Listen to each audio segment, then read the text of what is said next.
السلام علیکم ورحمۃ اللہ وبرکاتہ۔ اقرا آن لائن اکیڈمی فضائل رمضان کورس شب قدر کے فضائل حصہ 4 ہے، سبق نمبر 2 ہے شب قدر میں کیے جانے والے اعمال۔ بسم اللہ الرحمن الرحیم۔ نبی پاک صلی اللہ علیہ وسلم سے اس رات میں تلاوت، نماز، دعا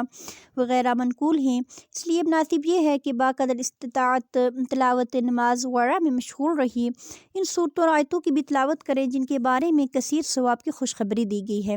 آج ہم تھوڑی سی صورتوں آیتوں وغیرہ کے بارے میں دیکھتے ہیں جن کی بہت زیادہ فضیلت ہے، اور اس رات میں تو اور بھی زیادہ بڑھ جاتی ہے، ٹھیک ہے۔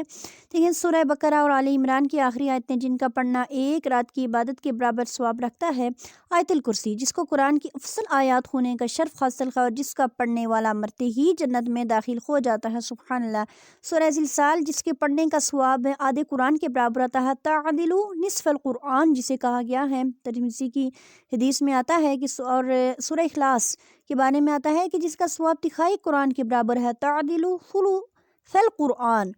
اور سورہ کافرون کے بارے میں آتا ہے کہ جس کی حدیث ترمذی میں کہ جس کے پڑھنے کا ثواب چوتھائی قرآن کے برابر ہے، سورہ نصر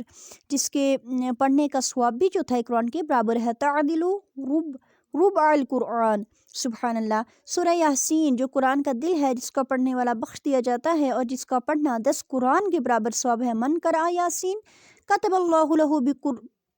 بقراءتها قراءۃ القرآن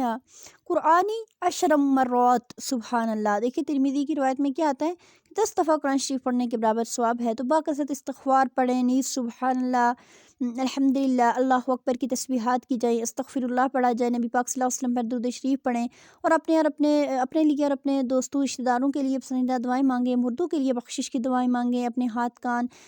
اور تمام اعضاء کو گناہوں سے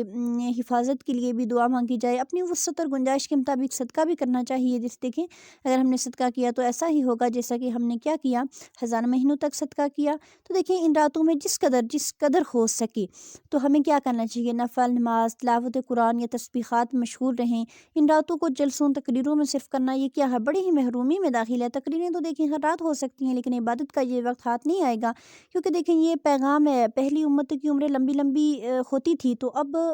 لوگوں کی عمریں میکسیمم دیکھیں نا، کم سے کم آپ کہہ سکتے ہیں زیادہ سے زیادہ اوسطاً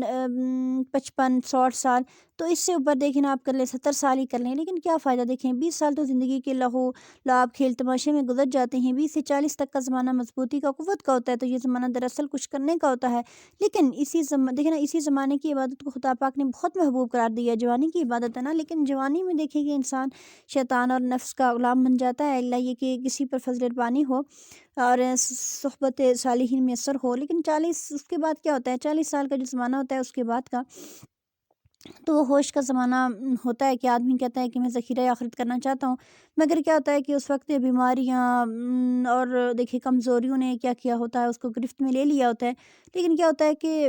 پھر وہ ویسے نہیں کر پاتا۔ لیکن دیکھیں اس کمی کو پورا کرنے کے لیے پیارے نبی پاک صلی اللہ علیہ وسلم کی امت کو شب قدر سے نوازا گیا ہے۔ ہم تو بہت ہی خوش قسمت ہیں